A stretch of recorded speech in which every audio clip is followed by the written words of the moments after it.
This video is going to be looking at the different actions taken by the second triumvirate, and you can see it has a section of Appian and also a coin. It is not as long as that section of Appian looks, so do not panic too much about the length of this. So remember, just a quick recap of kind of where we've left things. We had Antony and Octavian basically fighting each other, and it culminated in a battle at Messina. They were also fighting against the conspirators in order to avenge the death of Caesar. Octavian was trying to secure his position by making sure he had enough soldiers, and Antony was weakening as a result of this. And then there's Lepidus kind of floating around in the background. So we then have this meeting of these three people, and they meet at Messina, as you would expect them to do, where they exchange enmity for friendship. So this is the forming of the second triumvirate. And when they met at the meeting, they have 5 legions each. Cool, fine. Lepidus goes ahead. His probably his one useful job. Sorry, I shouldn't be fair. Poor Lepidus. To search the island. He sends signals and they come across. Anyway, where the 3 men sat down together with Octavian in the centre presiding of his office. Remember, he is a consul at this particular point. So they have an agreement, and this is basically the key thing here. So Octavian will resign the consulship for the remainder of the year, and a new office charged with the resolution of the civil wars, fancy title, will be created by law for Lepidus, Antony, and Octavian. They would hold the office for 5 years, and it would have an authority equal to that of the consuls. So a law is passed for the second triumvirate. So this makes this one different than the first one. The first one was technically secret and, kind of illegal, while this one is passed by a tribune, whose name I have completely forgotten, but I'm sure I'll tell you it in lesson. So it has a legal basis, and it would be renewed every 5 years, specifically to create peace, which I appreciate these 3 men were causing the problems for the peace in the first place. But hey, they're solving their own problems. So that's quite important. That is the basic outline of the second triumvirate. They were also to appoint immediately annual magistrates for 5 years ahead, so they could pick who they wanted for 5 years. They also distributed provincial governorships, so they gave themselves provinces. So Antony takes Gaul. Old Gaul is for Lepidus, along with Spain.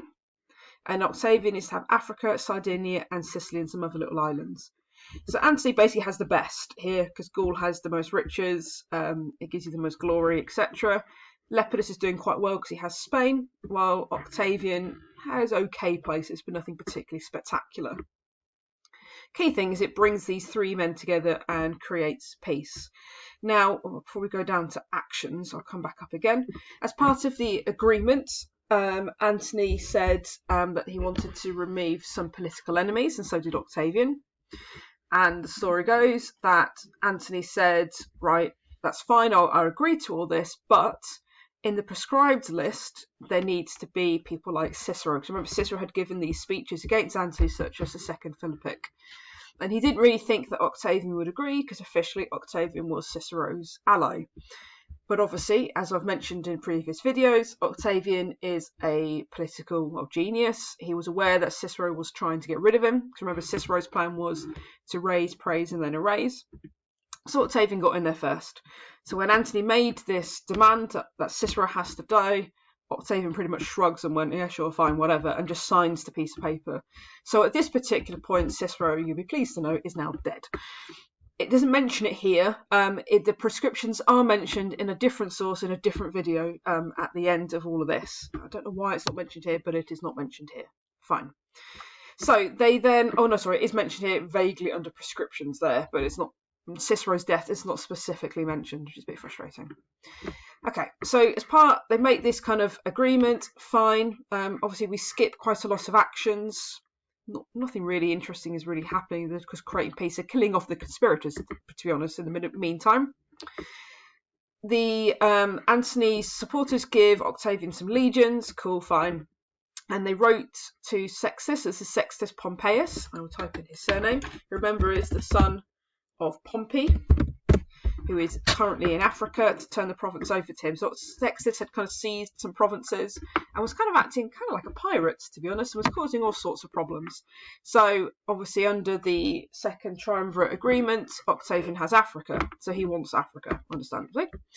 So both men compiled, while as it appeared that Lepidus had not been guilty of any serious wrongdoing, I should say, really, Octavian transferred Africa to him in exchange for his former provinces.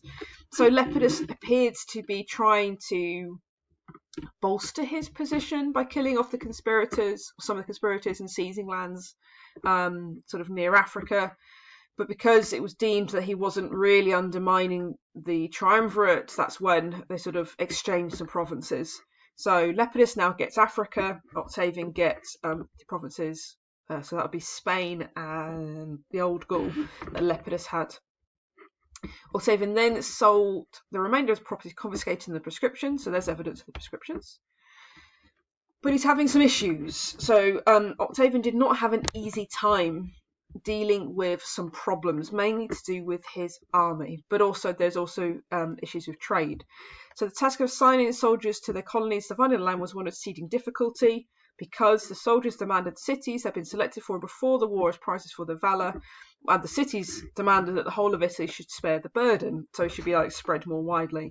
And then these Italians then come to Rome to kind of lament and say, why should our land be taken off us, etc., etc. So this was causing problems for Octavian, because he was going to have to deal with this because he's the one nearest to Rome. So Octavian explains the city's necessity of the case, but he knew it would not satisfy them, so he knows they're going to be unhappy. The soldiers then encroach on the neighbours and start acting really unpleasantly and seizing land. And even though Octavian reprimanded them, they don't listen to him, because they had no respect for rulers who had need of them to make their power a reality. So that's a really nice quote about the importance of having the army's support on your side. Because obviously, without them, there would be no triumvirate.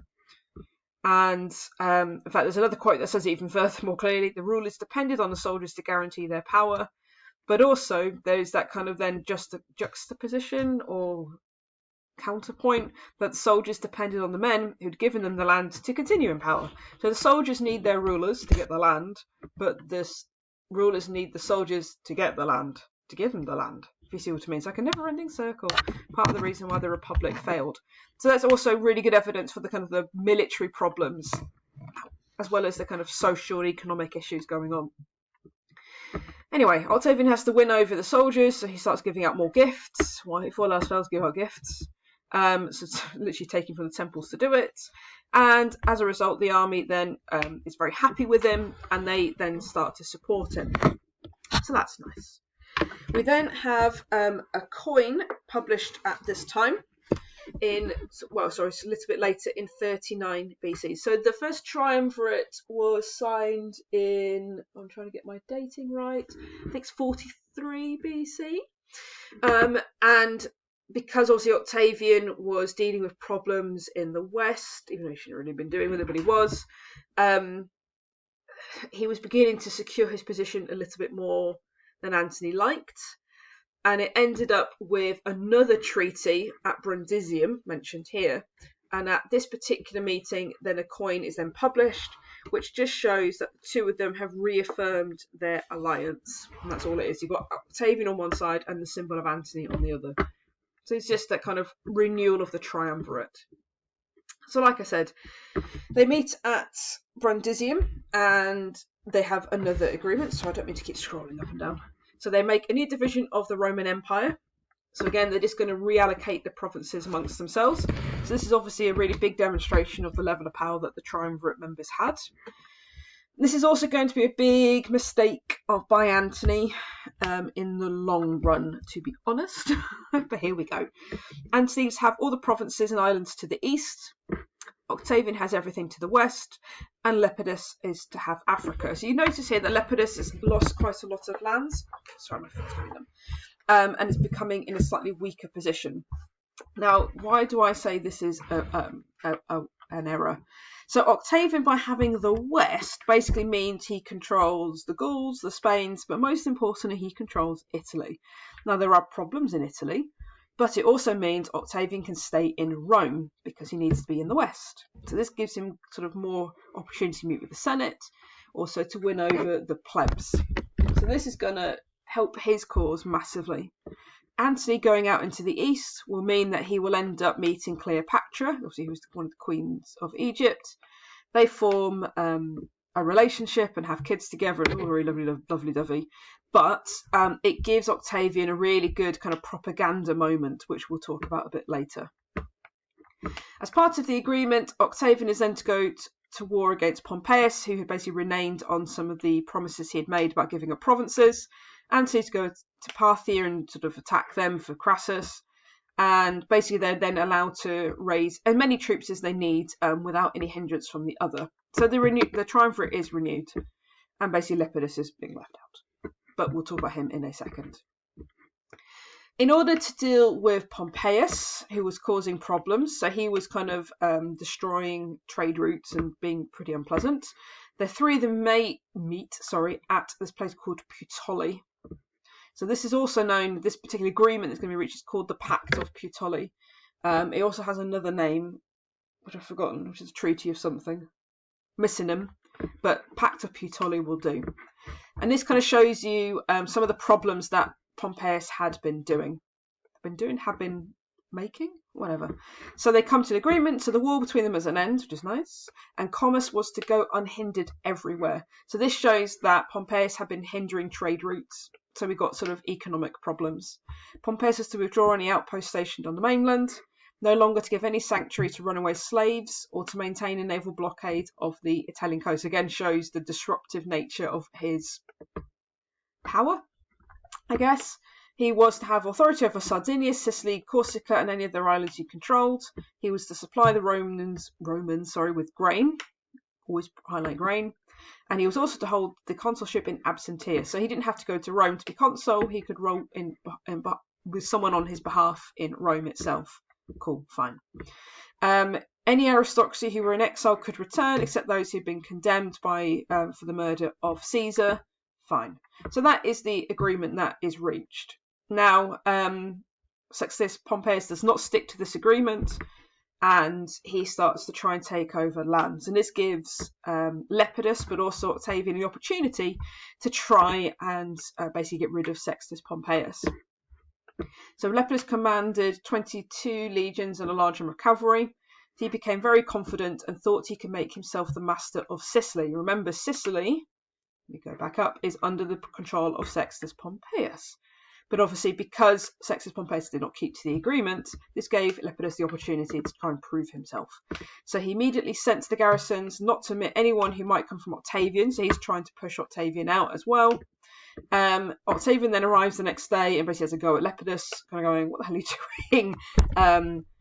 What are you doing? This is like, you have no right to take this land." So Lepidus sort of says, "Okay, you can sort of have Sicily. Well, I can have Sicily, you can take Africa." Who wants Africa at this point? It's not like the whole of Africa. It's a tiny little chunk of Africa at the top, so it's not particularly worth having, to be honest.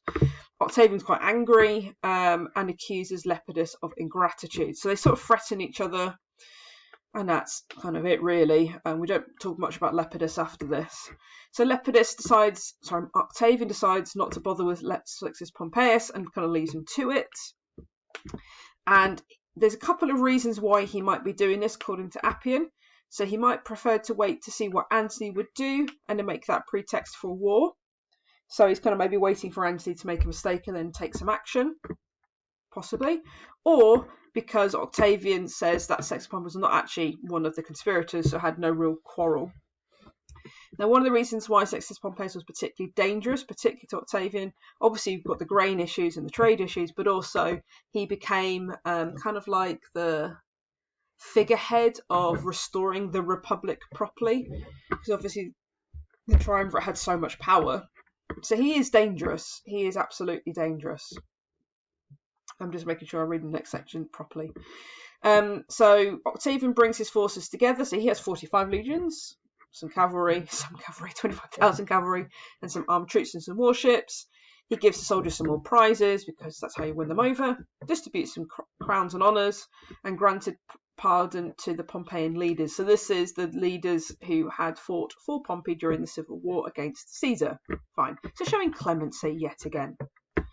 So with all the success, he was prosperous beyond words. So Octavian is on the rise and things are looking good, but he then has some problems again. His army revolts. So there's a mutiny because basically they've been in service for too long and they want their rewards, which is kind of understandable. They're particularly the soldiers who had been under Caesar's command, and they, really want to leave. So Octavian's forced to promise to pay them fairly, including soldiers who had served under Antony when he would return from the east. He sort of tries to threaten them a little bit, but he has to abandon this because it doesn't really work. And said he would discharge them at the proper time in conjunction with Antony. He said also he would not engage in any more civil wars. Lie, but hey ho, whatever. The army is unconvinced by this and said they would not go to war again unless they received the prizes and honours of the previous campaigns. So Octavian says he would not even postpone the honours. They distributed many prizes and gave the legions additional crowns. So there's lots of bribery, lots of corruption going on here in order to make them happy. The army is still unsatisfied in here, essentially, and Octavian is kind of made to look a bit stupid in front of the people. But that is about it, really. And he sort of starts to threaten them again, as Octavian does best, to the point where the soldiers no longer dare to give utterance to their complaints individually, but join together in groups and call for their discharge. Octavian's forced to appease the leaders, basically makes some promise. So came before the rest of the army, called upon to witnesses the mutineers had broken their oath to be released from service against the wishes of the military commanders. In other words, they committed mutiny, and that's really bad. And they would, if it remained loyal, they would be discharged rich. But at the moment, he would give them another 500 denarii. He then raises some money and starts assigning some people for different provinces. It's a bit of a convoluted story. So essentially, Octavian is having some problems with his army. He deals with those problems by giving some angry speeches. When that doesn't work, he discharges some. And when that doesn't work, he then gives out loads of money. This does, however, secure his position. He's taken a lot of these legions off Lepidus when Lepidus had tried to kind of take over Sicily. He hasn't really dealt with Sextus Pompeius, but from memory there's a battle and Pompeius dies. It's not particularly exciting. Not at this point, he dies a little bit later. Notice we're not talking about Antony at this particular point. What Octavian is managing to do, is to secure his position in the West by securing the power of the army.